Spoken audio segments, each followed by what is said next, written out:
¿Cree usted que Dios está realmente interesado en su matrimonio?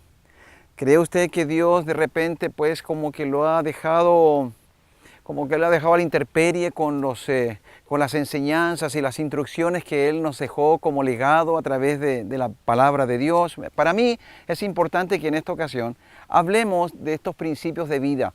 ¿Por qué razón? Porque el principio de vida en realidad son mandamientos, son preceptos que Dios nos dejó establecidos para vivir una vida conforme a su diseño, conforme a su creación. Y nosotros en realidad hemos tergiversado, de repente hemos discrepado un poco con Dios en cuanto a por qué mi matrimonio no funciona, sabiendo que la palabra de Dios nos enseña que el matrimonio es un matrimonio de unidad, de respeto mutuo, y nosotros hemos sido los responsables, porque no es el problema el diseño, sino los protagonistas del matrimonio. Y ahí es donde nos cabe a nosotros la responsabilidad. Por eso es que hoy nosotros vamos a estar hablando de algunos principios de vida que no dejan de ser trascendentes para vivir una vida realmente saludable matrimonialmente. La pregunta es, ¿cuáles son esos principios? Bueno, a constar de ahora, pues usted va a empezar a anotar y va a empezar a internalizar estos principios que van a ser realmente de bendición. Y si bien es cierto, hay una pregunta: ¿cuáles son las consecuencias de ignorar estos principios? Pues bueno, la disolución del matrimonio, los quebrantamientos del matrimonio, cuando hay quiebres familiares, cuando hay situaciones que realmente son irreversibles, pues falta justamente principios. Y la pregunta es, ¿se pueden recuperar? Obviamente que sí. Para eso estamos, para poder ayudarlo, para poder entregarle estas enseñanzas que a la postre van a ser de gran bendición para su vida.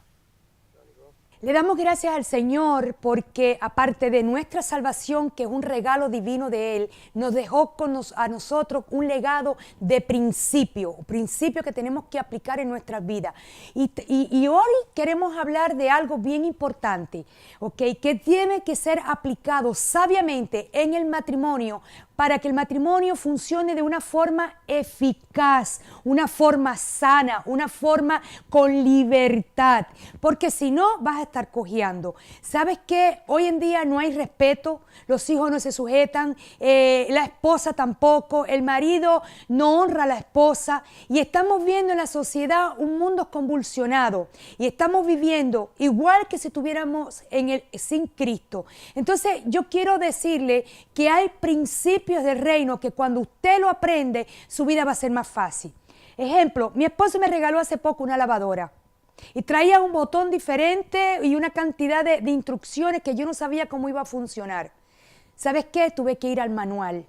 Y cada vez que él me compra un equipo, tengo que decirle a mi hijo que me explique por tantos botones que tiene. Pero hay un manual.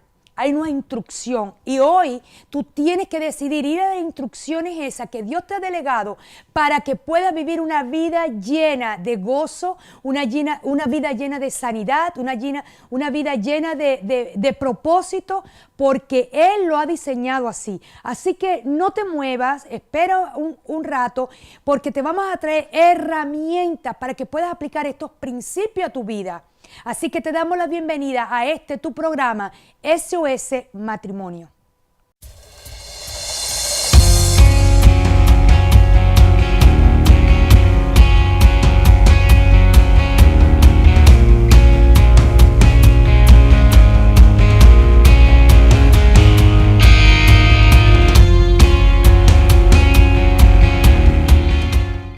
Hoy vamos a estar hablando de principios y en realidad cuando hablamos de este tipo de término tenemos indiscutiblemente que ir a nuestra formación como seres humanos. Creo que una de las cosas fundamentales que nosotros vemos en los hogares en realidad pues es que lo primero que se le enseña a los hijos son principios morales, y los principios morales obviamente van no comas con la boca abierta, trata de no poner los codos sobre la mesa, trata bien, se responde bien, ser respetuoso, etcétera, etcétera. Esos son principios fundamentales para una buena formación. Sin embargo, con el tiempo nos damos cuenta que los principios académicos también cumplen de alguna manera un papel preponderante en el buen desarrollo de nosotros como cristianos, como seres humanos. ¿Por qué digo esto? Porque es la parte académica, es la parte del aprendizaje, del conocimiento, de diferentes áreas, de la intelectualidad, etcétera, etcétera, pero creo que uno de los fundamentales principios son los que de alguna manera Dios nos dejó como legado.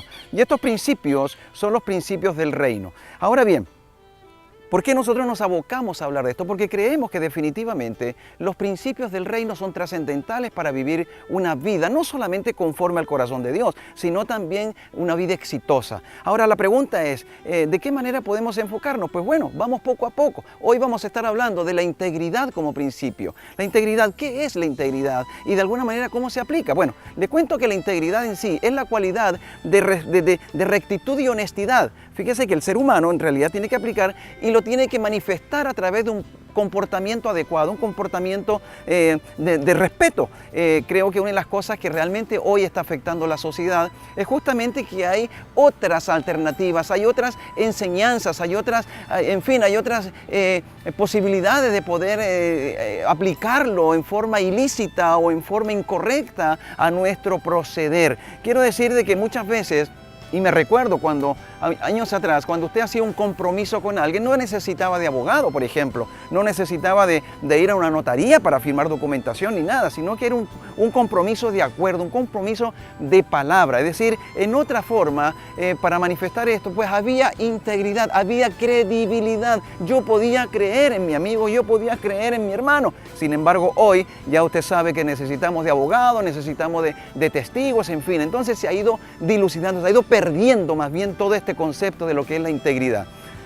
Hay dos tipos de integridad, está la vertical y está la horizontal. La vertical fundamentalmente se aplica en una buena comunión con Dios. Es una comunión que va hacia arriba y de arriba proviene hacia abajo. Es decir, tenemos que tener esta intimidad con Dios para poder manifestar una integridad. Ahora, Dios demanda de esa integridad y demanda que seamos, obviamente, buenos seres humanos, hombres y mujeres que podamos vivir con un corazón conforme al corazón de Dios. Y la horizontal es la que tenemos que vivir con nuestros hermanos, de tal manera que tenemos que ser íntegros también con aquellos que de alguna manera viven en nuestro entorno. Ahora bien, el valor que tiene nuestra palabra, por supuesto que es importante, pero más que nada enfocado en el matrimonio. ¿Cuál es la integridad que yo tengo que aplicar en el matrimonio? Respetar a mi esposa, saber de que en algún momento yo contraje matrimonio y establecí que yo viviré con mi esposa hasta que la muerte nos separe. Es decir, estoy aplicando no solamente una decisión, sino que también estoy respaldando con un espíritu de integridad de poder cumplir lo que yo he prometido. Así es que esa parte es importante. Y finalmente quiero comentarle que las consecuencias de no ser íntegro, obviamente que no nos va a llevar a vivir una vida obviamente importante, una vida que podamos disfrutar, una vida que podamos ser luz en medio de la tiniebla. Se lo aseguro que no es posible. Por lo tanto, yo creo que en este principio lo único que podemos rescatar fundamentalmente es que si nos aplicamos la integridad de acuerdo a su creación, creo que vamos a estar incurriendo en muchos errores que a la postre nos van a dejar ver que no somos personas íntegras. Ahora vamos a estar hablando del principio de morir a sí mismo, de morir al yo, de morir a nuestra carne, a lo que la carne de nosotros quiere hacer. Nosotros tenemos una naturaleza pecaminosa. Entonces, ¿cómo lo vamos a identificar y cómo lo vamos a aplicar? Ejemplo, vamos a identificarla con las 3 Ds. D, desnudar tu carne. Quiere decir reconocer cuál es tu falencia. Número 1. Número 2 es desnutrirla, no darle lo que ella quiere. Ella quiere ser rebelde, pues tú no vas a ser rebelde. Ella quiere ser celosa, tú vas a reprimir tu celo. Ella quiere ser egoísta, tú no vas a ser egoísta. Y desnutrirla, ¿qué quiere decir? Si tú eres una mujer celosa o cualquier sea tu debilidad, ¿qué es lo que vas a hacer en ese momento? Tu carne tiene ira por dentro o tu carne quiere hacer lo que ella quiere, tu yo interior. ¿Y qué va a pasar? Tú vas a decir, no, yo soy una mujer de Dios, tengo que llevar todos mis sentimientos, mis pensamientos a la obediencia de Cristo. Dice la palabra llevar todo pensamiento. Pero ¿cómo vas a poder llevar el pensamiento sujeto a Cristo si no lo conoces, no lo identificas y no se lo entregas a Él? Solamente con la ayuda de Dios tú vas a poder aplicar estos principios que son básicos para tu matrimonio. ¿Cómo te ayuda? Pues bien, lo vas a aplicar simple. Ejemplo, te voy a poner un ejemplo. A mí me gusta ver las películas. Me gusta las películas románticas, me gustan las películas de acción también, pero mi esposo en ese momento quiere ver fútbol. Yo no entiendo el fútbol, no me gusta el fútbol. ¿Qué es lo que hago? Por amor a él, me quedo sentada, comparto ese tiempo con él y ¿qué es lo que pasa? Él se siente con gozo de que yo me estoy sacrificando por amor a él. Entonces, cuando a mí me toca, él muere a él, a su yo, de querer hacer otras cosas y está conmigo.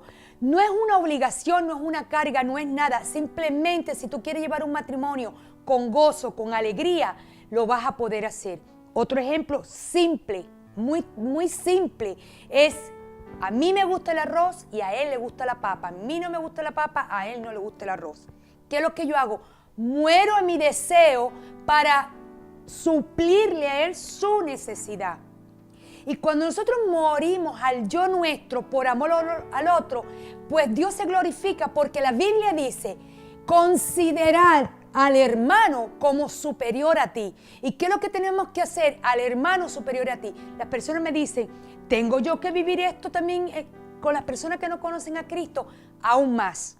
Cuando en tu oficina tú empiezas a vivir estos principios, las personas te van a preguntar qué diferencia hay en ti. Y van a venir a ti y van a poder conocer al Cristo maravilloso que está en tu corazón.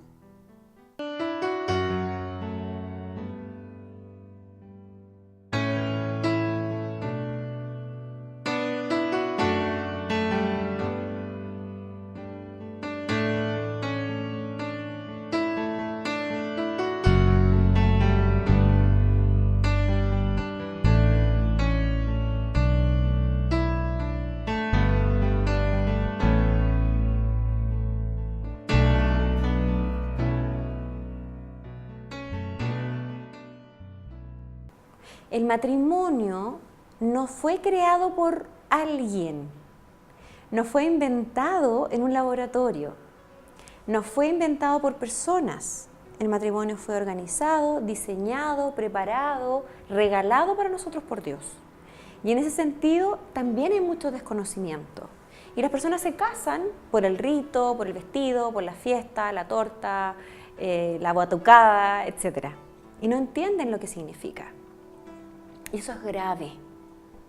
Yo prefiero ir a un matrimonio honesto, que se casan por el civil y hacen una recepción, porque aunque sepan que algo falta, son honestos con ellos mismos y saben que algo falta. Y no tratan de imponerlo. Pero hoy en día todo el mundo se casa. Todas las casas comerciales están llenas de listas de novios y no tienen idea de lo que van. Y eso es un factor muy importante, porque el matrimonio sin Dios no tiene sentido. Desde la psicología, lo que nosotros vemos y recogemos cuando hablamos con jóvenes, cuando hablamos con matrimonios, es justamente la temática de qué es el matrimonio. Y la mayoría de las personas que tienen una vida saludable, es decir, que expresan sus emociones, que cuando tienen conflictos se enojan, pero los discuten y logran, aunque sea regañadientes, a llegar a un acuerdo, arman un matrimonio con la mejor de las intenciones, arman un matrimonio y se dan cuenta que es un proyecto común en donde yo con un otro trabajamos para tener algo mejor. ¿Qué pasa con esas expectativas que no se cumplieron a media? ¿Qué sucede? Ahí es donde las personas dicen, bueno, quizás me equivoqué, quizás esto no era para nosotros, quizás nos apresuramos y se separan, pero da gusto cómo se separan. Se separan de una manera grata, sin pelearse, sin discutir, sin quién se queda con el auto, quién se queda con la cafetera, porque se equivocaron y siguen sus vidas adelante. Se despiden gratamente y siguen sus vidas adelante. Eso no es el matrimonio para Dios.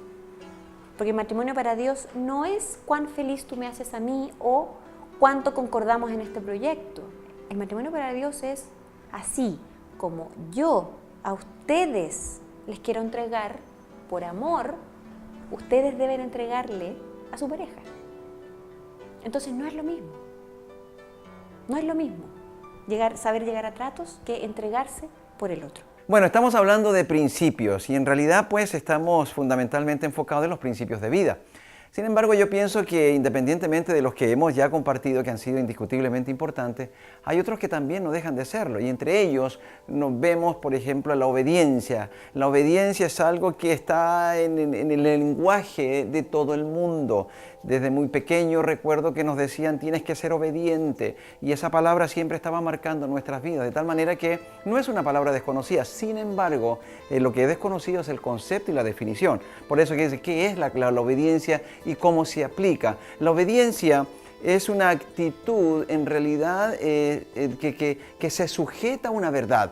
Es una actitud que no se manifiesta solamente con un código moral definido, sino que en realidad es un fruto espiritual. Un fruto espiritual que llega, si bien es cierto, a la presencia de Dios como un olor fragante, como algo que realmente nosotros hemos cumplido a cabalidad y hemos complacido el corazón de Dios. Hay algo interesante también que debemos de destacar, que el principio en realidad de la obediencia aplicado en forma sujeta a los mandamientos divinos es indiscutiblemente trascendente. Esa es la forma correcta de poderlo aplicar. Sin embargo, hay algo que muchas veces atenta contra qué significa realmente ser obediente. Es decir, en otras palabras, creo que definitivamente tenemos que ser obedientes a todo lo que Dios demanda de que seamos. La palabra de Dios es categórica, la palabra de Dios no deja de ser importante cuando hablamos justamente de este principio. Y sin embargo hay cosas importantes. Por ejemplo, la diferencia entre ser obediente y obedecer. Hay algo que aquí muchas veces nosotros no compaginamos bien, pero le voy a contar algo. Obediente es cuando una persona realmente está llevando a cabo una actitud, más que nada cuando es vigilado, cuando está siendo, tú sabes, está siendo chequeado por alguien, entonces soy obediente, como nuestros hijos. Nuestros hijos son obedientes cuando estamos nosotros, y en realidad pues la diferencia que tiene con obedecer es porque el obedecer en sí es un estilo de vida. El obedecer en sí es una decisión que nosotros tomamos. ¿Por qué? Porque sabemos que detrás de una buena obediencia o de una buena actitud de obedecer, estamos indiscutiblemente complaciendo el corazón de Dios. Ahora bien, hablamos de obediencia y tiene como una acción correspondiente las bendiciones. Ahora, estas mismas, quiero decirle que no están motivadas por el buen comportamiento. Usted tiene que pensar algo.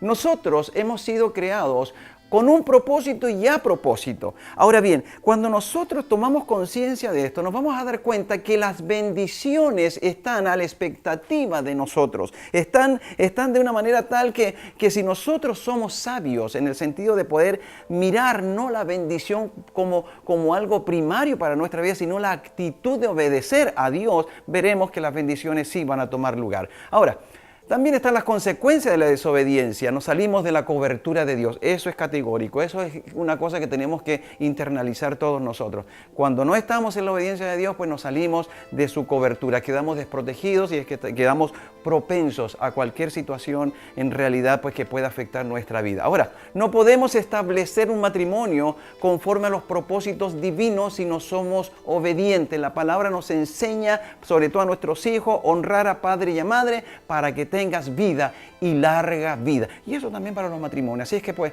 gracias a Dios por este principio que nos lleva a mirar la vida de una perspectiva diferente. Vamos a estar hablando de otro de los principios que es sumamente importante para el matrimonio, que es la oración. ¿Qué es la oración? Pues simplemente la oración es el modo de que tú hablas con Dios. Dios es espíritu y nosotros lo recibimos en nuestro corazón y nosotros nos comunicamos de espíritu a espíritu. Entonces, ¿cuán importante es para el matrimonio? Para el matrimonio dice la palabra que cordón de dos dobleces, de tres dobleces no se rompe fácilmente. Entonces, cuando tú te pones en la brecha con tu esposo, en cualquier cosa que tú pidas, va a ser una oración poderosa. Entonces, la actitud que nosotros tenemos que tener es ser una actitud firme, segura de lo que tú quieres. Tú tienes que ser específico en lo que quieres. Tienes que tener cuidado porque muchas veces las personas piden cosas y no saben lo que están pidiendo. Y tienes que ser muy específico. Tiene que ser espontáneo y pide como es debido, conociendo la voluntad de Dios. Ejemplo, una persona un día vino y me dijo, quiero que ores por mí. Yo le dije, ¿cuál es la necesidad? No te lo puedo decir. Cuando alguien me dice, no te lo puedo decir, yo no oro. ¿Sabes por qué? Porque yo no sé cuál es la intención del corazón de la persona. Tienes que estar seguro por lo que vas a orar, qué es la petición y la condición del corazón. Por lo tanto, tienes que saber bien qué dice la palabra respecto a la oración. ¿Cuál es el obstáculo que más se ve en la oración? Pues simplemente pecado no confesado y falta de fe. Cuando hay falta de fe y no vas a creer lo que estás pidiendo. Dice que la certeza de lo que se espera, la convicción de lo que no se ve. Y dice que el justo por la fe vivirá. Entonces, también una de las cosas que impide que Dios responda a tu oración es la falta de perdón. Vemos muchas personas que no quieren perdonar, vemos personas que están llenas de rencor y de resentimiento. Y Dios tiene que tener libre tú tienes que tener una libre entrada al trono de la gracia. Tú no puedes entrar con un corazón contaminado. Primero tienes que entrar al trono de la gracia, dejando toda esta contaminación que hay. Señor, no puedo perdonar. Señor, yo tengo resentimiento, tengo amargura. Padre, te lo pongo al trono de la gracia y muchos más. Hay distintos tipos de oración y yo le comentaba a mi esposo que si hubiera un libro que se llamara El Profeta Pediría, es el libro que más se leyera. ¿Por qué? Porque las personas lo único que saben es pedir. Hay varios tipos, hay 9 tipos de oración, pero yo lo voy a enseñar en el día de hoy. Oración de consagración, oración de acuerdo, oración de petición, acción de gracia, atar y desatar y muchas más. Tienes que saber cuál es la oración que vas a pedir en distintos y determinados momentos. No todas las oraciones van dirigidas al Padre de la misma forma. Así que yo te insto a que ores primero con tu esposo, que sea un estilo de vida en ustedes y tercero, que busquen conocer un poquito más sobre el tema de la oración en compañía de tu esposo.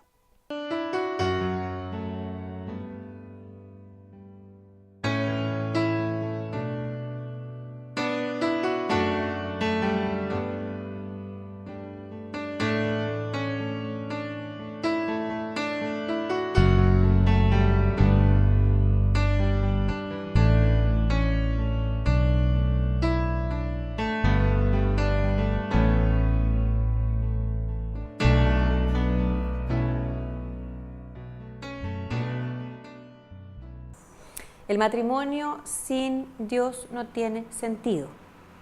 La psicología es buenísima para explicar, para entender, para hacer planificaciones de cambio, para contener al otro, para apoyarlo, para dar directrices, para comprender la dinámica interior y la dinámica con el otro.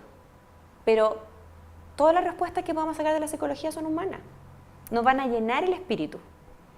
Por lo tanto, si no está Dios ahí, no tiene ningún sentido.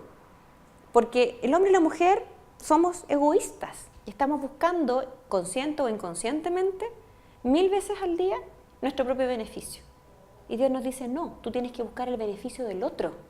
Y estamos ahí, luchando contra eso día con día. Entonces, no, la psicología no es suficiente para darle sentido al matrimonio. Entonces, hasta que no comprendamos que tenemos que someternos a la voluntad de Dios, va a ser re poco lo que podamos avanzar. Y si como matrimonio no aprovechamos los principios de Dios, no vamos a disfrutar de un matrimonio como Dios lo diseñó. La gente tiende a pensar que los principios de Dios son una carga, cuando son la solución. Son el paso a paso, son el día a día, son toda la energía que necesitamos y el lineamiento que necesitamos para que nos vaya bien. No son una carga, son, por así decirlo, más beneficios aún. Porque sí tenemos un libro en donde sale cómo hacerlo. Entonces, leámoslo, interioricémoslo. Entonces, no tomar los principios de Dios como una carga, tomarlo como todo lo que necesitamos para tener una vida satisfactoria. Bueno, ya llegamos al final de un nuevo programa. En realidad estamos agradecidos de Dios por darnos el privilegio de poder compartir estos principios que no dejan de ser trascendentes. Creo que sin desmerecer todos aquellos programas que ya han estado en sus hogares, pues este para nosotros es fundamental, porque yo creo que estos principios son los que Dios nos dejó como legado, nos dejó como como, tú sabes, como un estilo de vida que debemos aplicarlos de tal manera que podamos de alguna manera vivir esta vida que Dios tenía ya preparada de antemano para con nosotros. Y creo que pues es claro, es penoso, tú sabes, nos pone un poco así, pero claro, gracias damos al Señor por darnos este privilegio de poder estar con esta audiencia, ¿no te parece, gordita? Sí, mi amor, y quiero exhortar a las mujeres que nos están mirando, exhortar a los hombres que tanto, muchas veces nos cuesta tanto el morir a nosotros mismos. No estás solo, queremos ayudarte, no te sientas como que no puedes porque es muy difícil. No, lo podemos, lo podemos. Amén. Queremos que tú nos escribas con tus falencias, queremos saber de ti, queremos poderte ayudar, darte herramientas para que lo puedas aplicar eficazmente en tu matrimonio. Nosotros lo hemos podido aplicar, yo sé que también lo vas a poder aplicar porque esto está a la disposición de todos. Así que por favor escríbenos y llámanos, queremos poderte ayudar. All right, eso es todo. Queremos ayudarte. No hay nada perdido. Todo es posible si lo puedes creer. Así es que nos vemos la próxima semana en este tu programa, SOS Matrimonios.